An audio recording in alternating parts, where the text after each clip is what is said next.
kanisa linatakiwa liamke.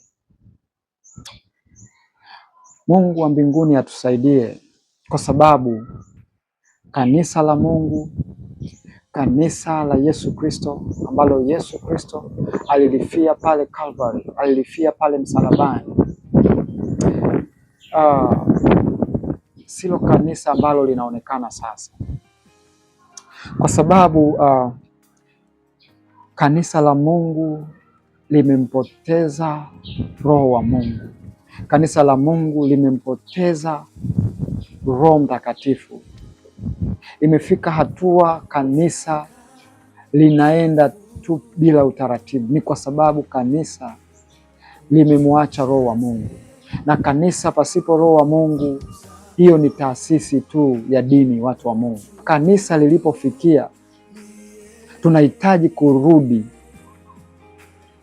kuomba Mungu aturejeshe Roho wake Mtakatifu, kwa sababu kanisa haliwezi kujua makosa wala kuona makosa, kwamba nini linatakiwa lifanye, nini halitakiwi kufanya, kama halina Roho wa Mungu, kama haliongozwi na Roho Mtakatifu. Ukisoma kitabu kile cha Matendo, ukianzia ile sura ya kwanza, lakini na sura ile ya pili, jinsi ambavyo Roho Mtakatifu alishuka ile siku ya Pentecost. Mungu anasema kwamba nanyi mtapokea nguvu akisha kuajilia juu yenu Roho Mtakatifu. Manake kanisa halina nguvu pasipokuwa na huyu Roho Mtakatifu. Utaona kwenye kile kitabu cha Matendo jinsi kanisa la Mungu lilivyokuwa linakuwa, ni kwa sababu ya ule uwepo wa Roho Mtakatifu. Walipokea nguvu za Roho Mtakatifu, kwa hiyo wakajikuta wanaanza kutenda kazi na kanisa linakuwa. Kanisa la sasa linashindwa kukua kwa sababu Roho Mtakatifu ameondoka kwenye kanisa, na ziko sababu nyingi sana ambazo zinaweza kufanya Roho wa Mungu aondoke mahali.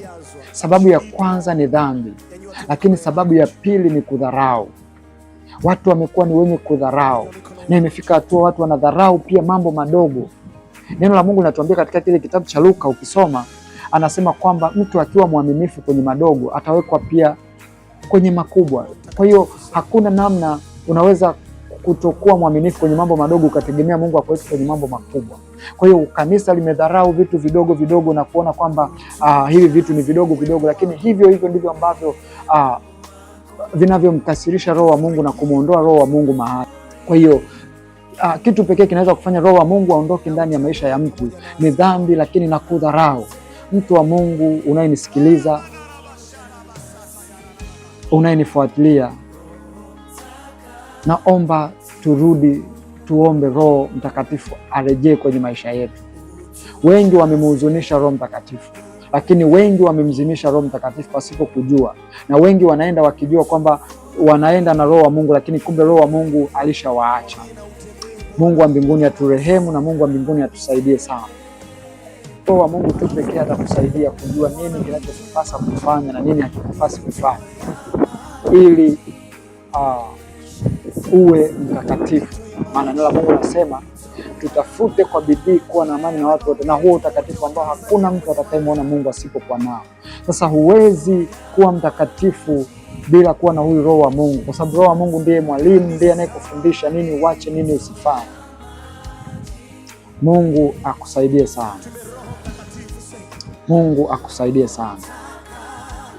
Karibu kwa mafundisho mbalimbali na maombi na maombezi. Ninaitwa Pastor Alfred. Namba yangu ni 0783 12 18 35. Kanisa tumrudie Mungu. Yesu Kristo yuko mlangoni kuja kulichukua kanisa lisilo na mawaa, lisilo na doa. Shalom, shalom.